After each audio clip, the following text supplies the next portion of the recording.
Right, I have 12:30. If everyone's ready to go, we'll go ahead and call the meeting to order and start the pledge of allegiance. I pledge allegiance to the flag of the United States of America and to the republic for which it stands, one nation, under God, indivisible, with liberty and justice for all. All right, we'll move on to item number 3, consideration and approval of the agenda. I'll make that motion. Motion by Kyle to approve the agenda. I'll second. Second by Dan. Any further discussion? Hearing none. All those in favor, please signify by saying aye. Aye. Those opposed, motion carries. Next up is item number 4, public forum. This is an opportunity for citizens to present items to the council that are not on the agenda. Each presentation is limited to 3 minutes with a maximum of 15 minutes set aside. If your item needs follow-up from the city, staff will arrange for that. If you're here to speak for public forum, please make your way to the podiums, state your name and address, and council will hear your concerns. I will ask again if there's anybody that would like to step forward for public forum. And I will ask for a third and final time if there's anybody that would like to step forward for public forum. Hearing none, we will move on to item number 5.1, fire district study discussion. This has been ongoing with the townships and the city regarding what a fire district would look like. And at the last meeting, there was a rough final draft. Changes were made. So on May 13th will be the presentation of the final draft over at the Pine Town Hall. Do you have that final draft up in front of you right I do. now? Can I ask? I got kicked out of it. Do we have permission? At what level do we have to discuss things in the final draft if it's not published yet? I would recommend sharing what we've been exposed to with the rough first draft or the rough draft. We've seen the information regarding the final draft, but it hasn't been presented, so I'm not comfortable really discussing something that hasn't been presented yet. Understood. And can I ask a follow-up question from the last fire district meeting? Has Mr. Smith reached out to schedule a meeting with us yet? No, and also I want to point out that he met with the firefighters, and the firefighters were told he was going to follow up with them. And there, as far as I've asked, there's been no follow-up with the firefighters, which I think is important. I know follow-up was going to occur if it moved forward. Oh, The I thought it was before the final draft. There was supposed to be a follow-up. Maybe I misunderstood. That's, if I remember correctly, he was going to bring the final to the. Before it was presented, though? That's how I took it too. So we can look for clarification on that. Well, they're definitely going to want to make it go public then before they present it to all the firefighters would be the talk of the town. You're not wrong.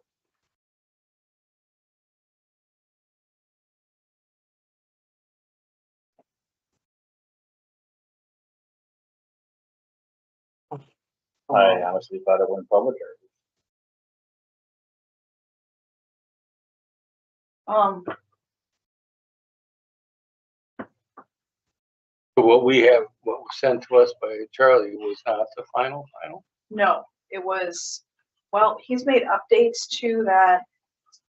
Because I was thinking that there wasn't that many changes that I understood, and I thought, Because he had made a bunch before the meeting last month. yeah, I know. So I know that. I think he's been made only a few since then. I guess then our meeting might be a little premature. So the study is reviewing some things that I think are definitely interesting. But I would agree with you. I just don't know at what level of detail get into it. If you know, there are some interesting things that I would like to discuss as well. What are your thoughts, Tom? Well, my thoughts on the process, I understand the proposal, Kyle, and everybody said. But, I think at this point, myself, is I think that, we need to wait and see, because, you know, the last couple times that he's put out what he's addressed to the members of the final draft, and we've seen changes, some small, some not so small. I think it'd be important to realize that until that's actually presented on the 13th of May, I believe it is at 7 o'clock out at Pine Town, Town Hall. I think it's, important to make sure we don't see anything glaring that should be done different or is incorrect, and if so, let him know. That's how the changes went out the last couple of times he sent those documents out. I think it's going to be important to look at globally when it arrives, you know, in final format. Yes, Good, bad, or indifferent, we're gonna get usable information. can we take the study out of it and maybe just brainstorm things that we would like to see out of whatever agreement going forward? Not anything that was in the actual document, but if we join this joint powers agreement or the group or whatever, what are our expectations? Are, you know, is our taxes gonna go up for that sort of thing, or is our expectation that they're gonna go down, maintain? Are we gonna maintain the same level of ISO? How are we gonna guarantee that we still maintain services? I don't know that that stuff is necessarily part of the study, but I think we should be able to give kind of a criteria on what our expectations are, because once it's presented, if the rest of the group can see what we have on our mind, what we would like to see out of it, I think that kind of gives them a direction to go in my opinion. And I would have to agree that I think that this may be the time to think of what are the next steps, right? If we're gonna look at possibly moving forward, what are we gonna want as the city as guarantees? You know, gonna have a station in town, gonna have this, gonna have that, this truck, that truck, whatever, at an absolute minimum. And I think that's a very valid point to look at that globally, to start thinking of if the city were to be inclined to move forward or to go start negotiating, what are the expectations of the city going to be as we move into this? Because if it's not in writing in the original documentations of the APA or district, however that would be formed, it's not in there, then it would be at a board level discretion. And technically there's kind of two angles like this, because there's the township discussion and then there's also the Hinckley Sandstone discussion. And I think both avenues bring into a different perspective of what could happen. If we went with other cities, they would be bringing in assets that would be equal. If we went with the townships, you know, is our expectation that we're just going to put our stuff in that pool? Or do we expect that we're going to have that assessed and then expect that they put in X amount of dollars or something into that pool for resources? Or in my thinking, as I've been working through this, is does the potential discussion between the other fire departments put another layer into this potential whole thing, where now you might have the ability to have 3 departments and a JPA with the townships? Does that, I don't know, I'm asking the question, but could that play into better coverage region wide if we entered into that and then did the JPA with the township? Because I know, and it's been too long for me, but I know the discussion around the Hinckley Sandstone Pine City potential. If we had buy-in from all of the fire agencies surrounded in the county, I think that the end goal would be to have a county-wide fire district, which, just like you look at county taxes versus city taxes, it's a lot easier for the county to, as a whole, to come up with $2 million for a new fire truck than it is to put that burden on just the residents of City of Pine City or Pine City and our partners, or Hinckley and their partners, and things like that. So I think it's I'm trying to explain this without alluding to the study too much, but it's looking at some of the numbers in there. we're talking about throwing out some serious money. And though it's necessary, I don't know how we're going to get to that stage without more money as a group, whether that be Pine City and the surrounding townships or the whole county. We're talking millions of dollars that have to appear from somewhere.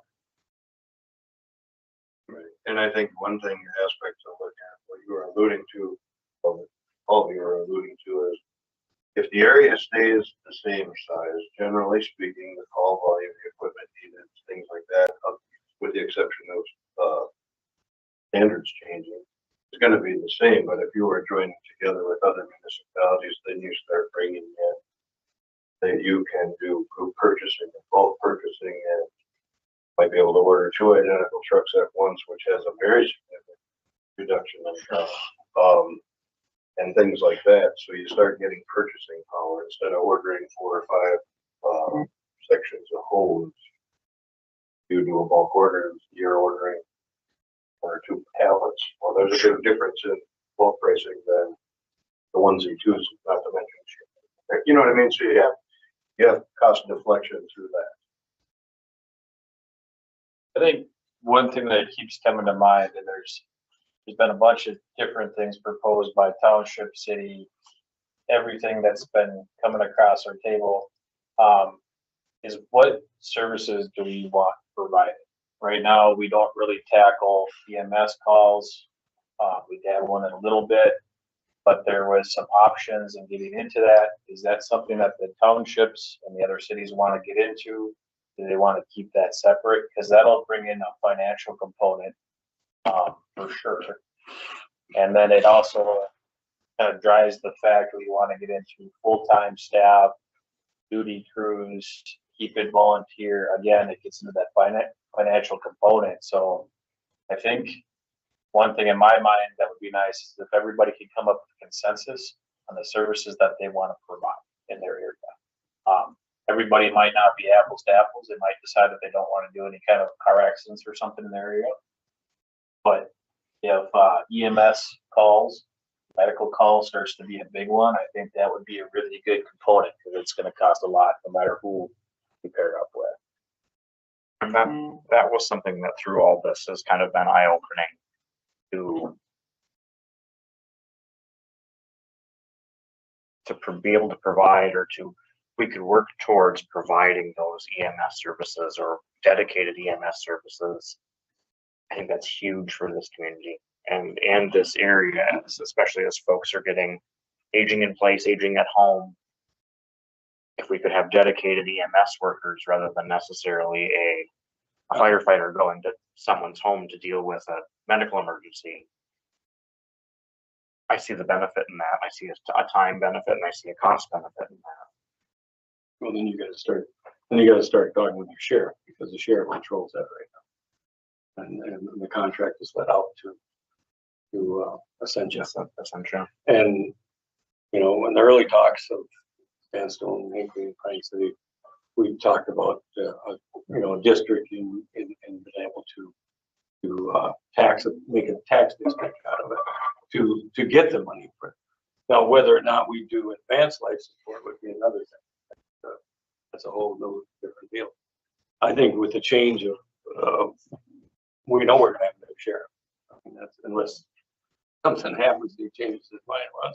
Is the sheriff that controls it, or is it the commissioners that control the contract? Well, you know, the commissioners probably have to vote, just like we have to vote on our fire department. But you know, it's the contract is to Essentia, and Essentia provides the services and the ambulances and that kind of stuff. And they get paid when they go out on the freeway for an accident. You guys don't get paid, but they get paid. But if our consortium controlled the basic life support, whether or not it be advanced life support or basic life support, we could bill. Now, whether we could bill for all the equipment, that's another deal. But if we make a taxing district out of it, then we are going to get paid for providing that service. Right. But I think you guys are talking about two different levels of EMS. Right, First right, yeah. responder and you are talking. Yeah. You know, and so there's different levels in that, and their contract was signed for 30 years. When was that signed, you know? I think around 2001. What was the reason to go for someone a year? You know, Because there was a capital investment on their behalf and no one was willing to come in on the shorter term. Hmm. Because they had to buy, 6 ambulances, 5 bases. They went upgraded to full-time staff. I think the challenge is that first responder stuff from the firefighter perspective is not paid for. They don't get to collect anything. And I don't think that a lot of the first responders would have a lot of challenges with stuff that needs first responders. There's some stuff that I think maybe people take advantage of first responders to some extent. And that's where Essentia is good. But Essentia has the option to call for first responder services. And that's where that kind of gray area gets a little bit messy. But I think it goes back to, we have to decide if we want to provide full ambulance services, and we're going to need a different tax district to do that, because one city can't carry that whole cost. Or if we're going to provide more first responder services, and how do we go about funding that? Again, if it's just on the city, I'm not sure everybody's going to like the increase in taxes to go with it. It would probably have to become some kind of joint operation if we started pushing that. And then it gets back into, I think, full-time crews or duty crews and tax districts. So I think we really need to outline what level of service we want to provide, and if we want to stay volunteer or have full-time staff. And that's going to change the dynamics of what we're looking at financially significant. And I think what you're looking at is very relevant to what we would have to put in place, even to do a first responder group. I believe that because back in the 90s, I can tell you that we did 750 to 1,000 ambulance calls in the Pine City area a year. And you're going to have pager fatigue and pager burnout if you just keep running it the way we do currently, because we don't have that high tax load.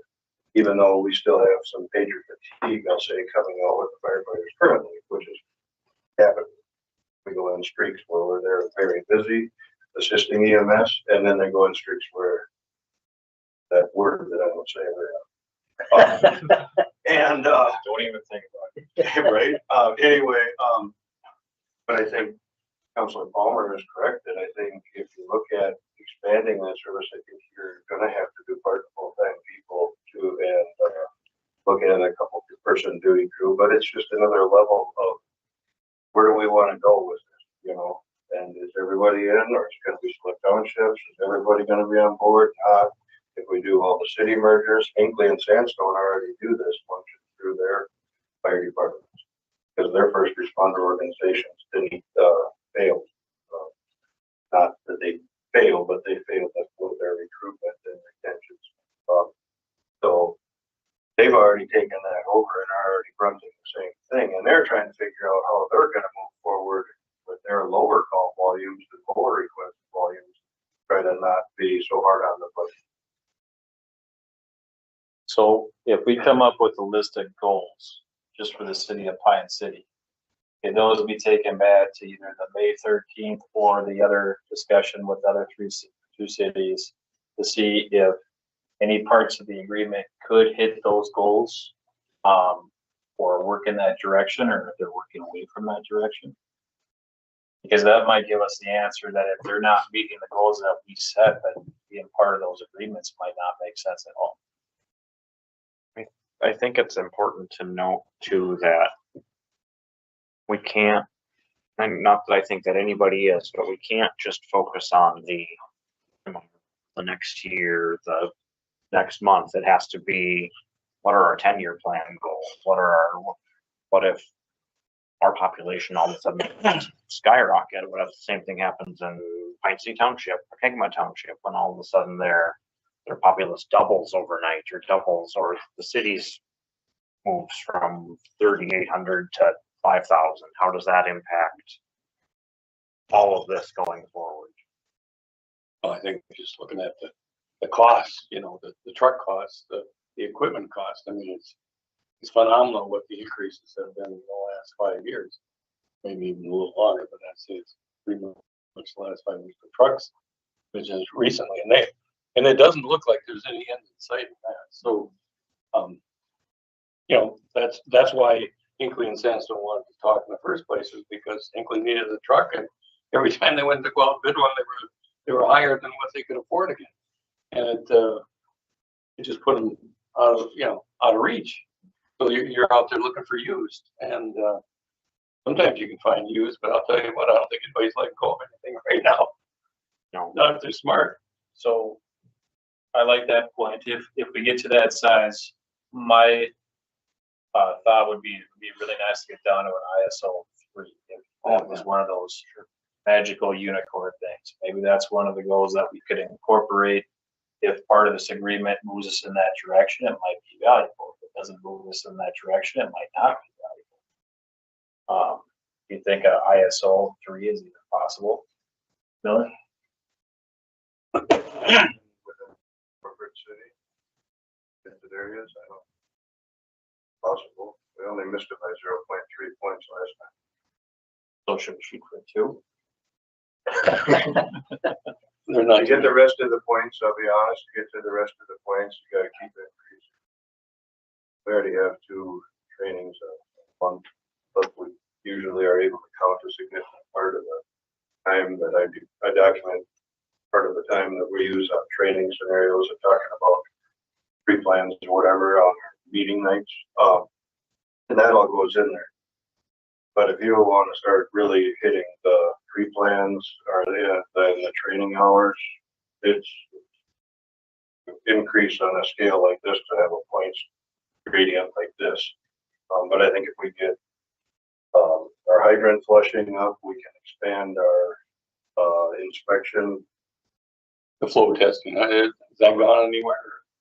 We're the new public works supervisor and myself are gonna have a meeting here to figure out what we need to have.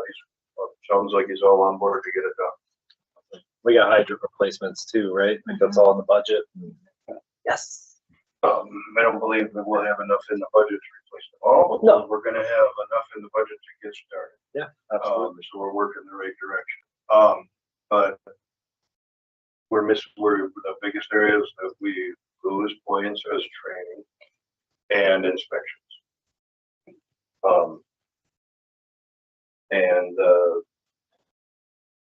Well, you've seen the scales. I think, to be totally honest, across the board, the gradient still isn't the same for inspections, but the parallel is a lot closer than the training.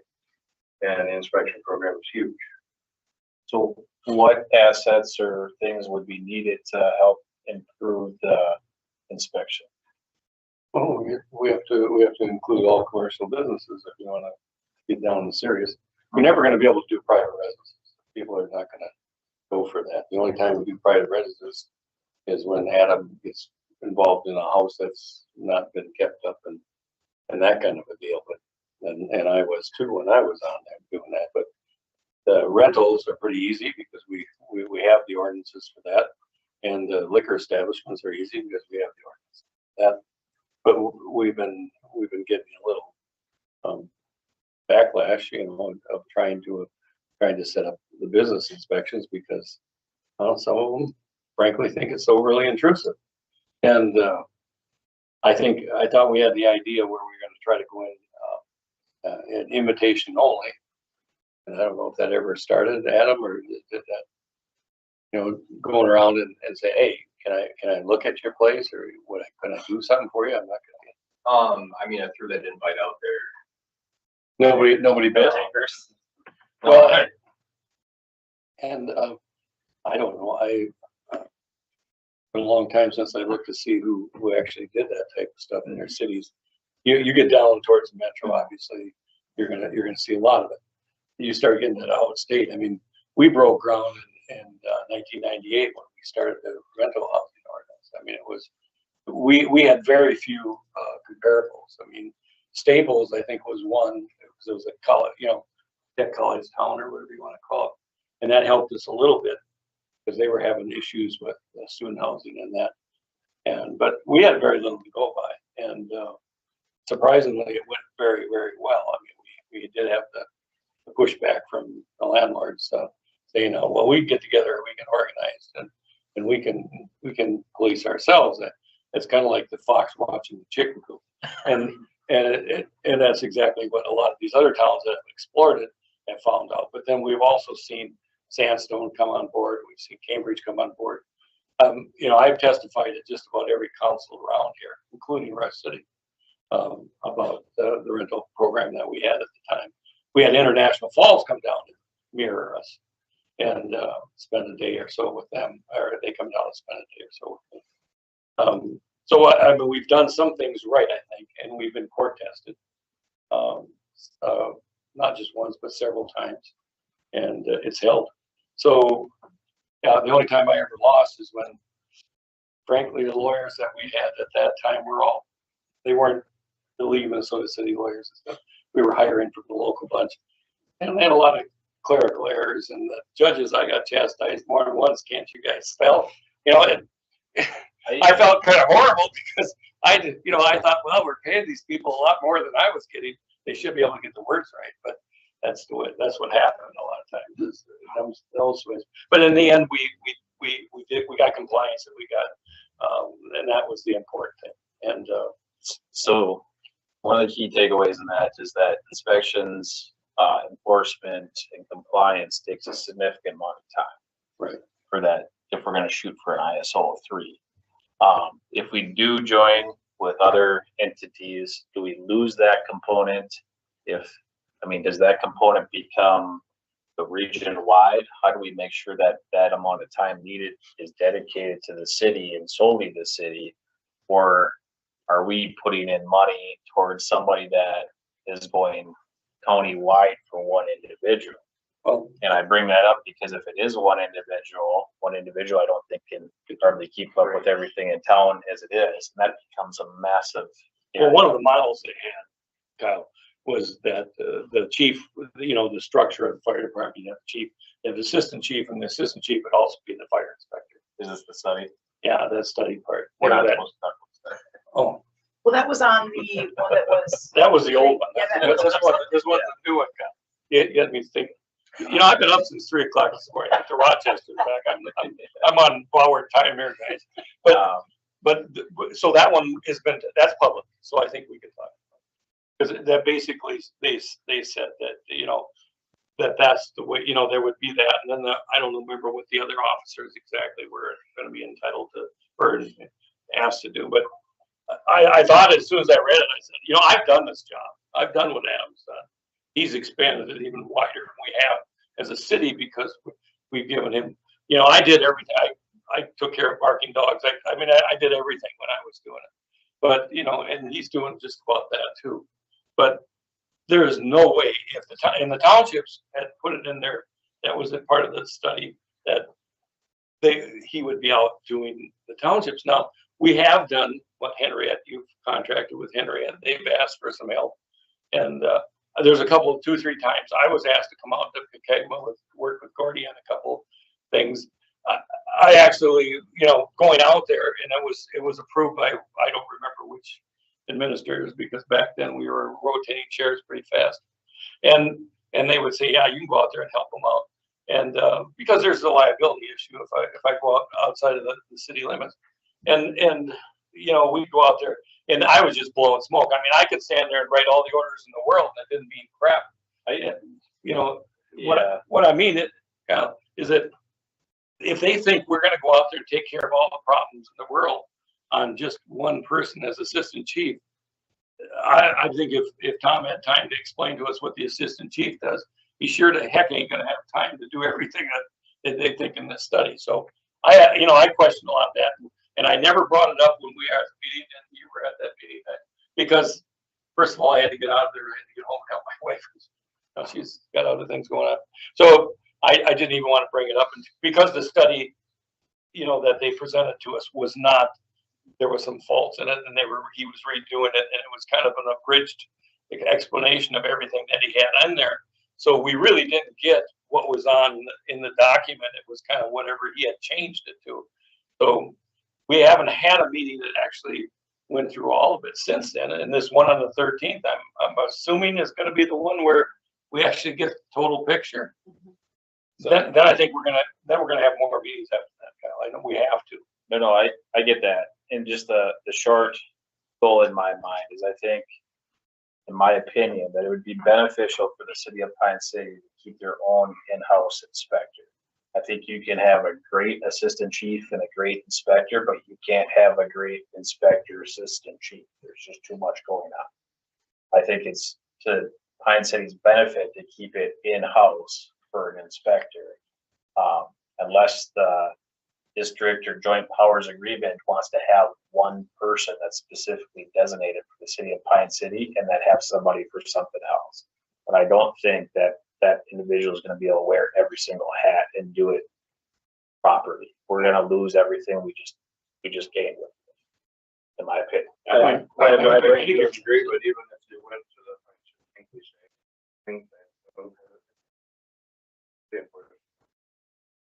they rely on the street fire marshal for initial plans and stuff.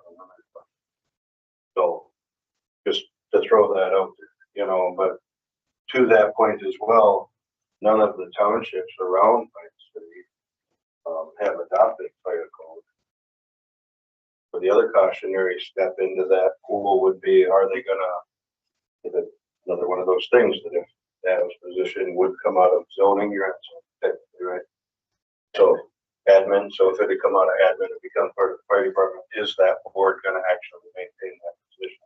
Or are you gonna end up in the same ball of wax 2 years from now, or whatever it is, and have to rehire a person to do that position? So there's another avenue to look at there as well. I don't recall fire code being addressed at the last meeting. I know, any part of it, I didn't remember. And that was one of my questions I had. Which is, Again, I'm not gonna tell you. Is that a goal that we could set forth that we as a council would like to see? My guess is that we would start expanding at some point. We might take on areas that, if they're outside current fire code and we bring them into the city, would be kind of a rude awakening to get slapped by such a big update. To your point about different cities having inspectors or not, maybe one thing would be to have inspectors for different areas, possibly overseen by the assistant fire chief. He'd be the supervisor. But my thought is that whenever this goes down, it's not just one person running over however many square miles it is. You're probably talking about like 40,000 people at that point. My brain went straight to talk about pager fatigue. Yeah. As referred to, like that would be.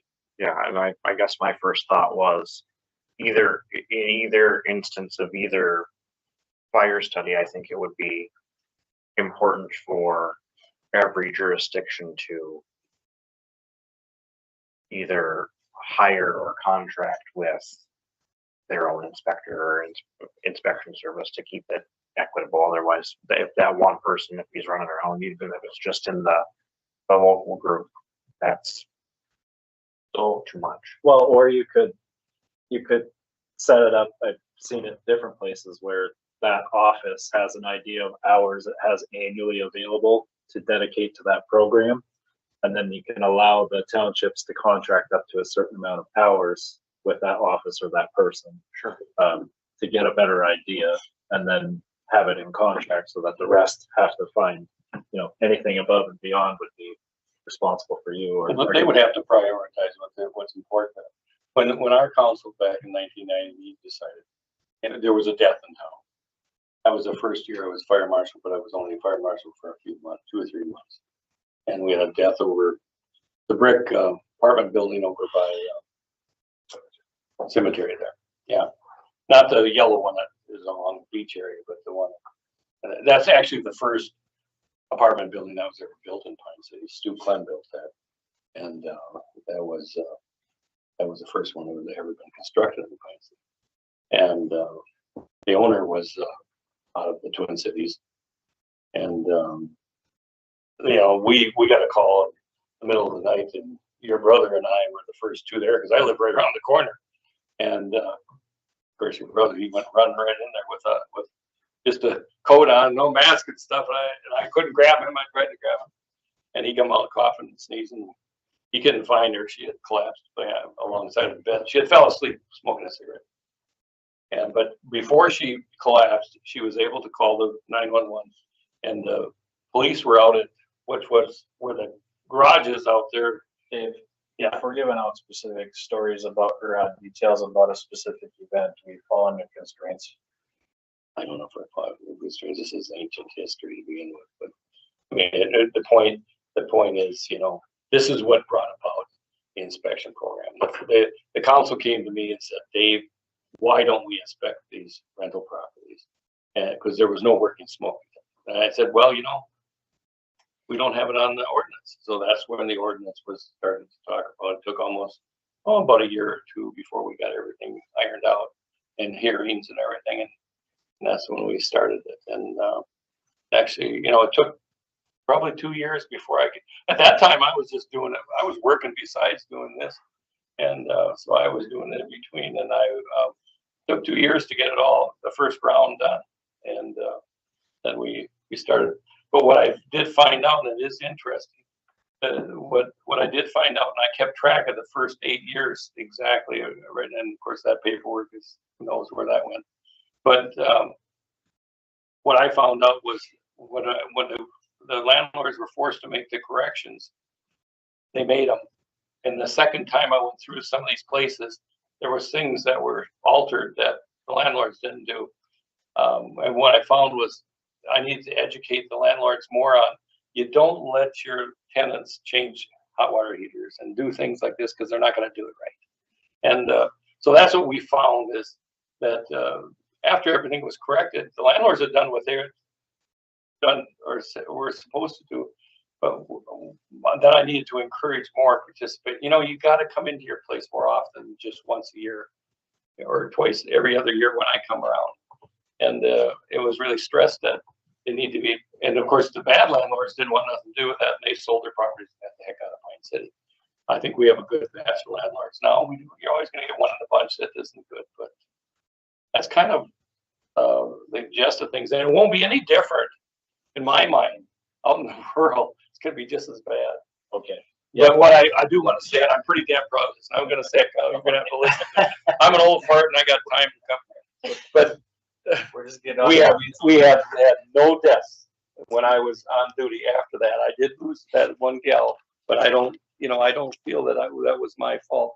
But we had no deaths in our city, and there was a lot of cities around here that had rental deaths. So now the problem is with fire prevention and inspection program, you don't know what you saved or stopped because there's no statistics kept on that. But I think we did good. I think we have something to be very proud of, and I'm very proud that we still have the program going. I'll shut up. I'm not disagreeing, and I agree with everything you just said. We're just kind of down in the weeds. Well, I'm tired. Goals, I think a goal of ISO 3 would be. That'd be great. I think maintaining or exceeding our inspections would be a great goal. Well, we made one stride by looping on Meadows, and I think we got other loops that need to be done, and I think we can do more of that stuff. It's really going to make it, and the flow testing is going to be a big plus. So we got geeked on that too. To touch on the inspection process again, I'm thinking of, and like these are things that I've seen at work that have come more so from our insurance company, but like we've gotten notices that have said, hey, do you have this specific model of power strip in your office? If you do, throw it away. And so that was our task for the week because they were known to cause fires and things like that. So maybe we approach it as the city with businesses in mind as kind of a, hey, do you have this? Hey, do you have that? Hey, we're here to help. We're not here to outreach, step on your toes and keep you from doing business, but we're here to make sure that your business doesn't burn down or that everybody's safe. I totally agree, but I think this is a discussion that we could have a separate work session for and have a lot better time spent on it. Like right now, we should set goals and keep it outlined that way. Another goal could be that we keep that trucks 30 years or less are kept in service. we don't end up with something that's 50 years old with cardboard brake pads. Talking about the old Mac now, right? Does the Mac have brake pads? I'm kidding. That's on service. Are we still gonna provide water rescue resources? Is that gonna be something that's in there forever? If we're gonna get into first responder, more activities like that, or are we gonna get into more ambulance now? That's a whole different contract ballgame discussion. What is the council's take on that? Would you like to see more first responder activities? Or would you like to see a whole ambulance kind of driven side department? And I know there's a contract and that Oh, gets no, I different. understand another thought to speed on it, or to go on to that, you know, one of your goals could be, no matter if it's the area we currently serve or the extended area, one goal could be actually defining one system, services that everyone wants, so everyone's on the same sheet. That would be a good goal to have. Can we take 2 steps back really quick? I just want to make sure I understand the staffing model piece because I'm not fire and I'm still learning. Duty crew is a smaller crew that is paid to be at the fire department at different times of day, or they take home a vehicle, and the rest of the staff still runs on the volunteer model. Is that? Well, you got two different, you're mostly right, but you got two different avenues of that. So EMS, if we got under first responders, you could do a duty crew scenario where you would have 2 firefighters that would go to the hall before their shift, pick up whatever vehicle they have that goes up to their location, and they would respond directly to these first responder type calls. In the long run, in a busy organization, it saves the organization money on the fiscal impact because you have those people that are staffed, right? And you could have day crew and night crew people and your 3.2 FTEs per blah, blah, blah for each truck. And then you would alleviate pager fatigue. Now, the duty crew, fire crews would be you'd have a crew of 4 at the fire hall during your peak time or daytime, most departments, because of the staff reduction and availability of volunteers during the day, will go to a delineation that the full-time people are there during the day and you rely solely on your pager response at night. And they actually offset, they don't save money, let's be honest, but they offset things in the budget because we've got a carbon monoxide alarm, we've got a smoke alarm, we've got a dumpster fire, garbage can fire, whatever. They just respond. So then it's a thing you would be coordinated with dispatch. So you got duty crew page codes, then you got all call. So if it's a structure fire, wildland fire, it's just going to all call. And so everybody's coming in. So it does, and that in essence also helps reduce pager fatigue because these mundane calls that a lot of the volunteers come in, just to get credit to maintain their attendance, where they know already that it's going to be the people from in town that responded out, and they're not going to be. That makes sense? Yeah, absolutely. And just one follow-up question, is that typically a salaried type position or is it paid like an hourly type position? I'm guessing it's a salary because you don't really know what your hours are going to be. No, a lot of times they're going, it depends on if you're putting all part-time staff and trying to staff it, or if you're going full-time staff and stuff, but they just have the X amount of shifts, and it would be up to discretion and looking at volunteer. You look at it different. You look at the volunteer availability time schedule, and you offset that. Well, from 7 in the morning till 3:30 in the afternoon is our hardest time to cover things. Going to have full-time people from 7 to 3:30. Or if we do a census, and the hardest time for us is 6 a.m. until closer to 6 p.m. Well, then you add a little bit of FTE and you have them work 12s. But you could pay them salary, or you could just pay them an hourly wages for set shifts, correct? So, and that's a thing that we'd have to cross the bridge, see how many people we could get available. It might be that we put a sign-up sheet out somebody says, well, I'll take call these 3 days because I don't have to work or, you know, or whatever. And some departments have been able to cover their duty crew shifts that way. And then they just pay them an hourly wage to come in. Well, some of them also But have duty crews doing inspections, and they have duty crews going out and doing pre-plans. I was just gonna get to that. Oh, okay, I'm sorry. No, you're good, but I was just gonna say that a lot of the departments that have duty crews, Adams Inspector 2, Fire Inspector 2, on the HJ, the people that are coming in for duty crew, they require them that within a year they have their Fire Inspector 1. So that as you expand an inspection program, they can go out and do the general day-to-day inspections. If they see something, they can text him or myself, pictures or questions or whatever, or schedule a follow-up where Adam would go and dig into it, right? It comes into a coordination. The other thing is again, going back to this training, right? That ISO weighs not as heavy as inspections, but they weigh your training.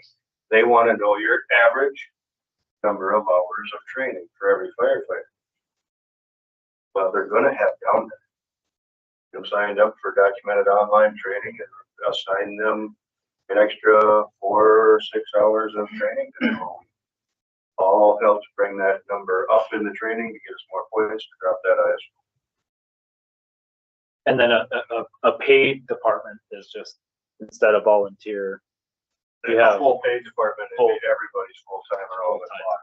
But now if you look at like the city of Burnsville, for years, the city of Burnsville ran with paid department and volunteers. So they had a overstaffed, if you will, duty crew. They had enough people there to run most fires, just on duty. But if they got in over their head, they set out an all-call and all the volunteers came in, and then you saw all the rest of the fire hall empty out. They were there. So there's lots of learning curves and steps to progress with, but generally a duty crew, be a crew of 4 sitting at the fire hall per fire side. I personally, I don't know if that would fit in a goal, but I personally think that would be something worth exploring as a goal. And the only reason that I say that is the Adam's office is only getting busier with more things to do. Your workload is not getting any less and more things to do. Population continues to increase, and daytime fire response is something that's important to people. And not saying that, it's great that you guys are able to respond, but is there a way that we could put another level of, or another layer in between that, if you will? Whereas if that duty officer gets out, now you guys are second in line instead of first in line. I don't know. I've been thinking a lot about, just wanted to make sure I was thinking about it correctly, because that to me is something that I think we could. There's something to be said about ensuring that if I call 911 because my house is on fire, that there's going to be enough firefighters to show up to put my house out.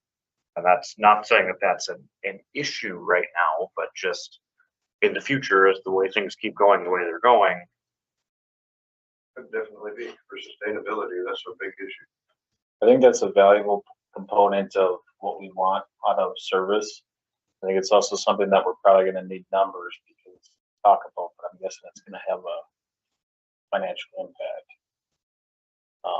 And we're really popular with all our fire decisions currently.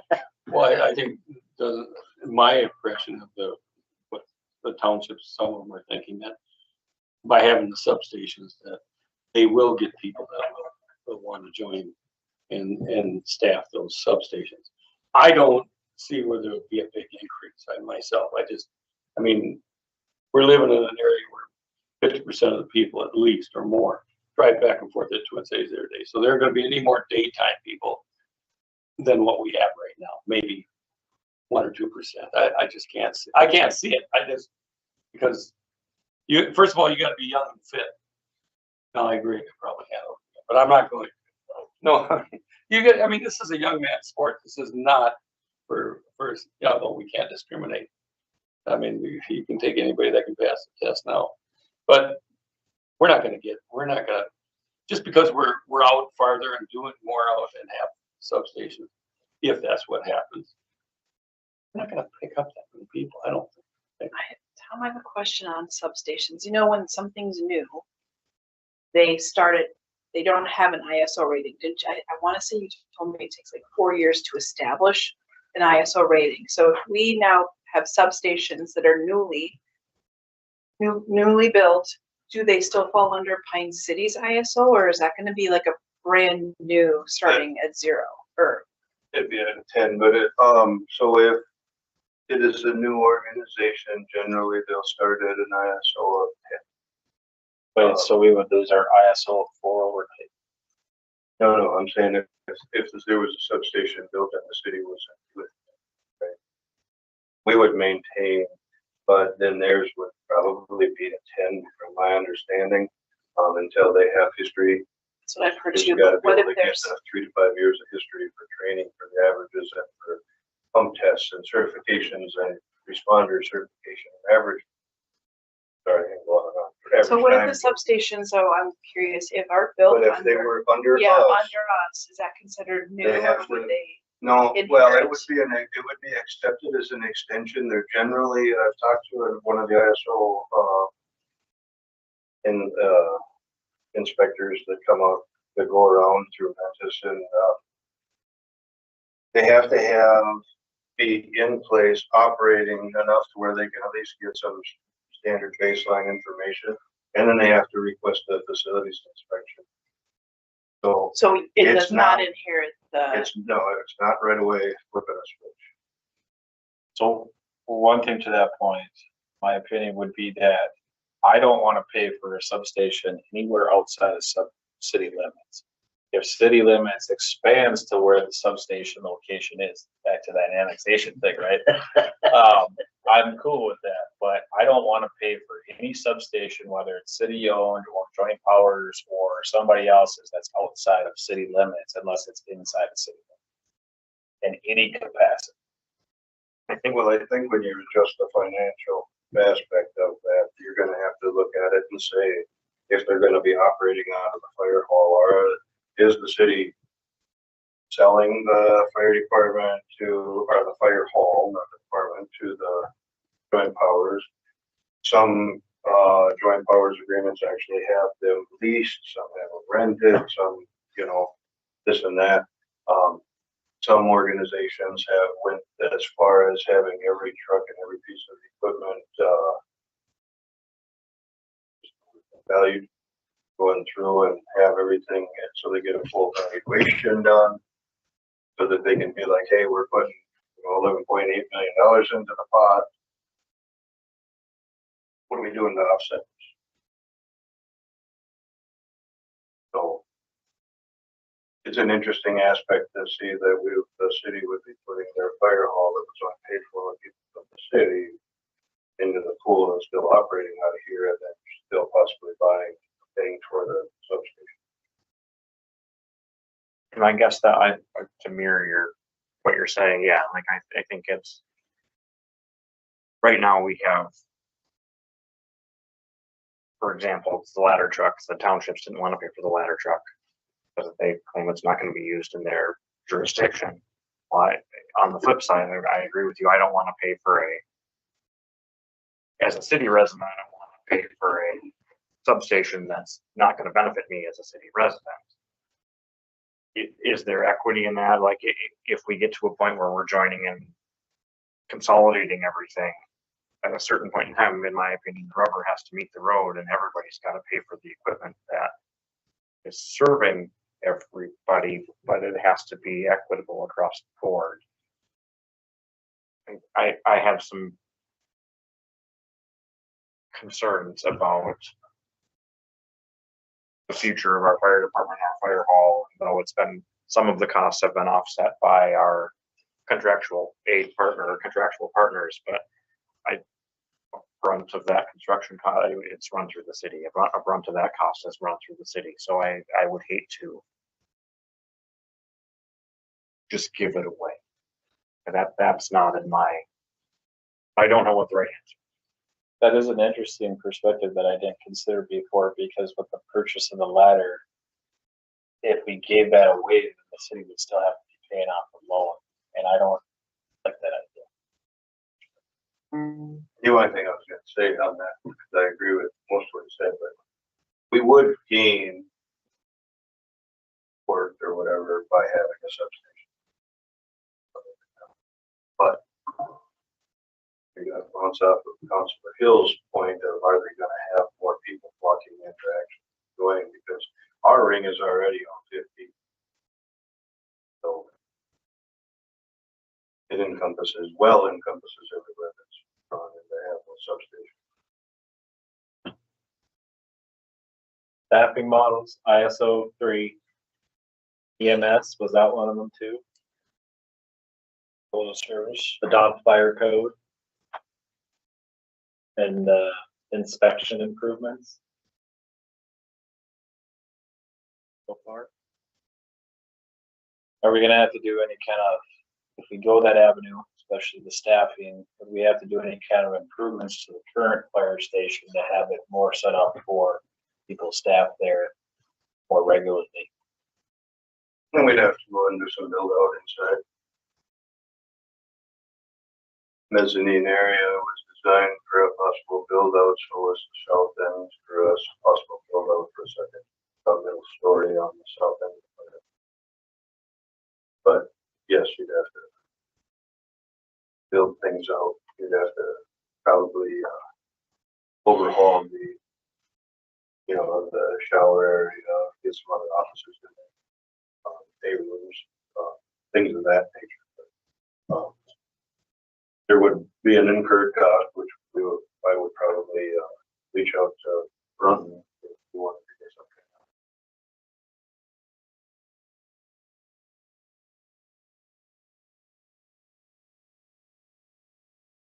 I think one other component of this might be a discussion with the relief. I think the city is on the hook to make sure that pensions are funded. And if it goes to a different district or joint powers agreement, that could be affected depending on what they honor. Or is the city going to be on the hook from that line drawn in the sand, paying for everything behind it? And that, in my mind, would have to be a clear understanding too.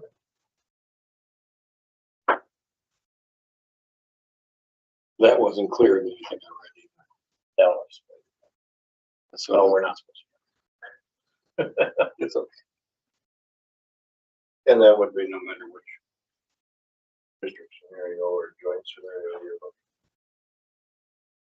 at. Because even the Plain City, England, Sandstone, all three of these associations have different payout schedules, different parameters, lump sum versus monthly payment, and para, and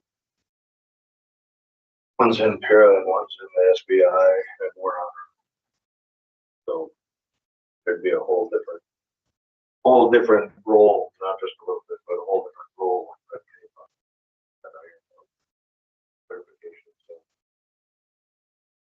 One of the questions that I have about this study, and I'm asking it because I want to make sure that I'm not the only one thinking it, but it was my understanding that the goal of this study was going to be able to look at the JPA potentially and have other options presented as well. I've read through here several times, and I can't pull any other option other than being steered towards a JPA out of this study. Am I alone in this feeling? No. I agree. When we talked about it, and I think you and I talked about it at great length, Mr. Hill, that it would provide some alternative options that maybe weren't necessarily just the end goal of the JPA, but some improvement possibilities that we could implement throughout. Right. And I think I was one of the big components against improving the study at the time. And through our discussion, that was one of the things that kind of flipped me the other direction towards it.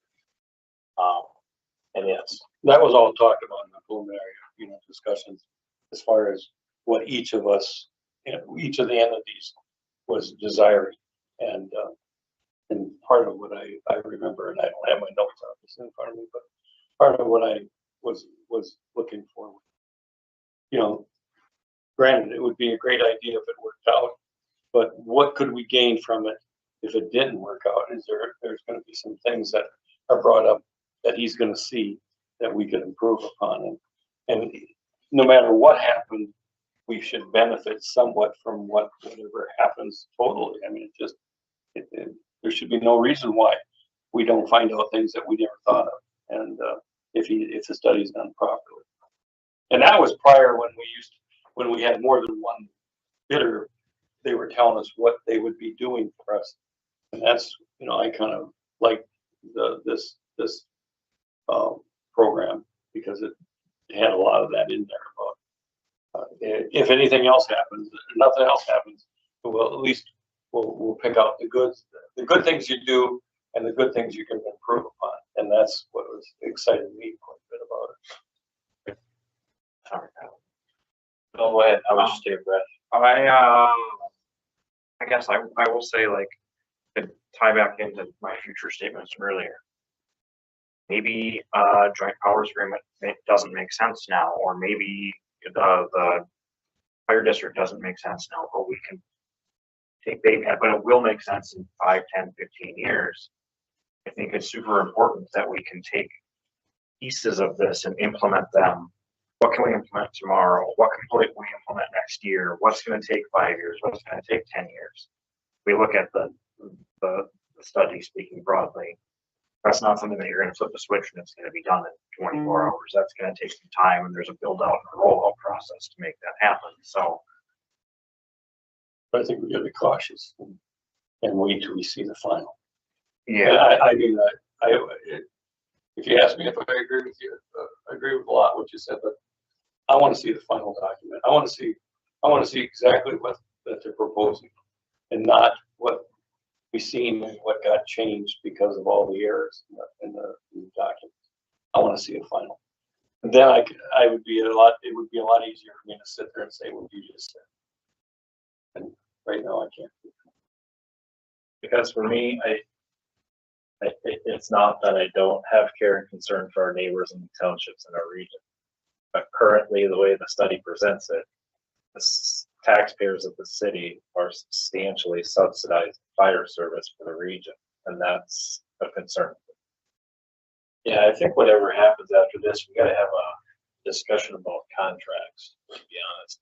And one of my long-term goals with whatever this is that if we are gonna go to a 3, if we join a 3 for ISO, but if we join district or we join a joint power agreement, I'd like to see that formula used is fair, not region or entity specific, but fair completely across the board, and that all things considered are considered there, because we have a lot of property in town that I think individuals like to see us include into formulas that are non-taxable properties, which would mean that the people that are being taxed would probably be ran right out of their property. And those entities are used by the entire region, not just by the city of Pine City. I mean, the government building alone is a great example of that. That's not just city residents using it. So All your churches, all these churches, everything. Yeah. So nonprofits. the schools.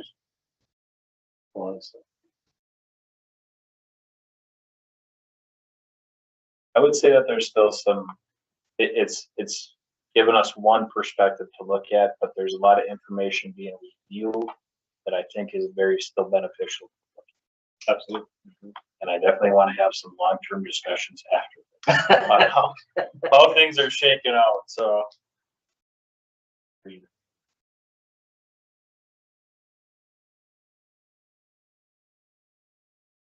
Where do we go from here? We gotta wait till May. I was gonna say, I think we gotta wait till we see a final document, and we might have to wait till the 13th.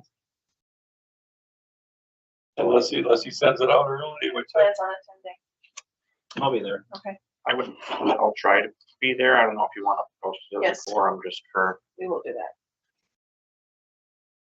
but right now I don't have any medical appointment. What time would that be? 7. May 13th. I believe it's a Wednesday. Yeah. Actually, Town hall. township, don't know. And before he presents that at that meeting, we're still gonna try and have him present it to the firefighters. That's how I But I interpret it. can reach out and clarify that. where she knows. So Yeah, or I can reach out to him too, if whatever. you want, Yeah, one of us should. I mean, because we're at the first, so, you know, we know how fast April went, I don't know how fast May's gonna go. Probably just as fast. So, you know, the 13th is gonna all of a sudden, oh, there it is, you know, right? And, don't take long.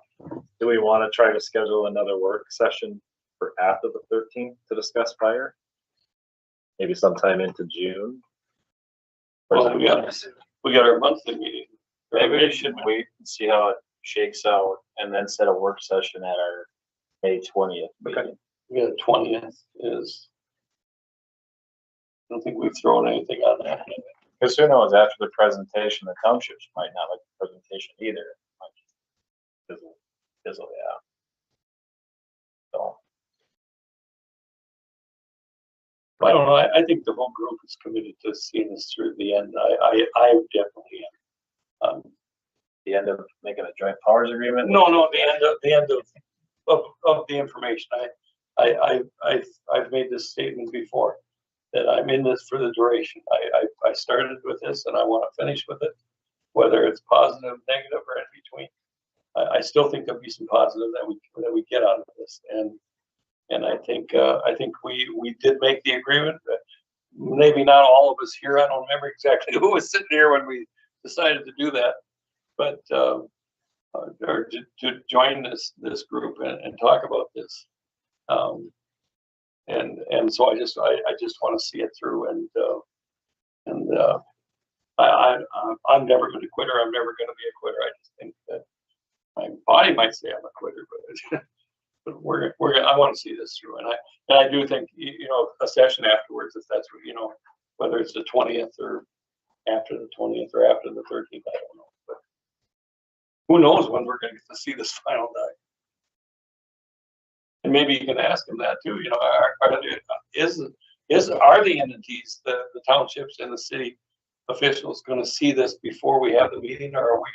I just don't, you know, we have an agenda when we come to this and we know what we're going to talk about. I don't, you know, I felt really bad the last time when we got out there and everything had changed because there were so many mistakes in the document. You can't prepare for a meeting that way. That's not the way things. That's the way I don't do things. And granted, we're not always 100% prepared either here, but I mean, that's really bad when you can't rely on the information that you got in front of you. So I'd like to see a good document so that we can really get prepared. Any other goals that we'd like to see this future, possible future? I really support the business inspections. I'm hopeful that we're able to breathe a different kind of life into that and present it. Not that it was presented, just maybe try putting some more whipped cream and cherries on it to encourage participation. Maybe evaluate taking the fee part out of it, you know, do outreach like you're saying. To me, that is something that was so close. I know what I was gonna say on that. There's one thing that's interesting is there have been a couple of businesses that have contacted me, and they actually, their insurance agents actually asked us, are you from a business inspection or audit? Because if we would, their insurance, they would realize.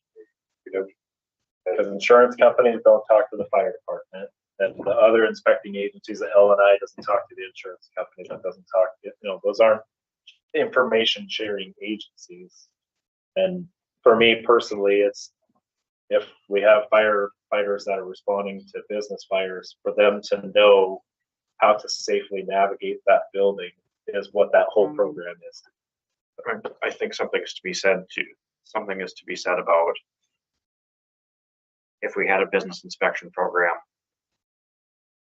not to be big brother, not to step on anybody's toes, but gosh, if one of those buildings went up in flames on Fifth Street, that entire block's going up. So anything that we can do to prevent that happening is in everybody's best interest in life. Well, one time, Mr. Mayor, and Tom will back me up on this one. But our goal as a pre-fire plan for Fifth Street or everything down this way was not how we how we were gonna stop the fire, which building were we gonna take out in between the fire and where the fire was coming from. And that's a sad reality, but we had track crews contracted. And, it was Stransky, and I don't remember who else. There was Jones, and Ryberg.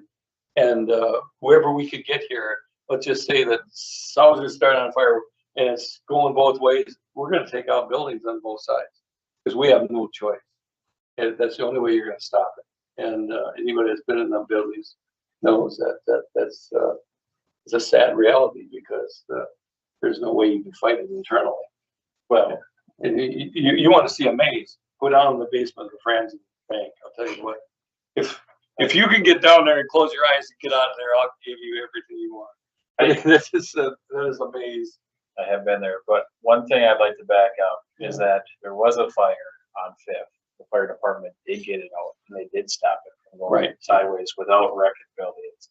And I think one of the components, just from what we're talking about, is maybe our work session should be just titled "The Future of Pine City Fire," because regardless of whether or not we go with the joint powered agreement, a fire district, or just some of the things that we set in goals, maybe we want to start moving forward with them, whether it's with somebody or without somebody, and start identifying those.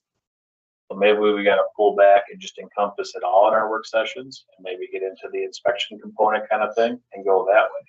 On how we want to address that now and then just for ourselves. Great idea. Great idea. I think just approaching a business by offering free inspections, give you a report. You know, granted, we run into something pretty serious. We have to deal with it. I think that inspections and how we improve upon it should be a big component of those discussions. But, and go with the idea that we're doing it because we need a free fire plan. Yes. All these buildings have changed over the years and they change constantly. Yeah. And to some of these that I was in when I was a junior firefighter in the 70s, ain't nothing like they are now. Stalkies would be a good example, or the scrapbooking place. Well, I'm glad you're referring to. Yeah, I'm trying to get into your that was a real maze before there. Now we have a fully sprinkled building. And makes a difference. I think we identified some really good bullet points today. And I know that we couldn't really do a deep dive into the study, but just having the goals, I think, is beneficial and starts the roadmap on the direction that we'd like to go with the fire department. I think maybe we should just, in May, set another work session, or maybe we should have multiple work sessions and see what direction we want. Kind of like all our extra work sessions with the budget starting up in June. Oh. Well, I think it's important to me and from people that I hear in the community that they like to know that we're working on this. They like to know that we're doing it out in the open, in public, and I think it's very important. And this, again, is just a continuation for me. We've been working on this for a long time. Started with a hornet's nest and a big fire. No pun intended, but I think we just got to keep going with it. I really enjoy having the newspaper here, but I really hope we get more people kind of coming in, participating, and we might have to look at moving the sessions to the meeting or something to get more people to come in and talk about it. I think the paper does a great job reaching out to everybody. Definitely want to get more input from the community too, though. Well, this was live too, wasn't it? Yep. I thought it was. Okay. I think some people just want to be able to come in and ask questions though too. There's a lot of components here. Perfect. Any other questions? I will make a motion that we adjourn the meeting. All right, motion compiled to adjourn. Do I hear this? A second. I'll second. I'll go. Go ahead, Dan. Motion from Kyle, a second by Dan.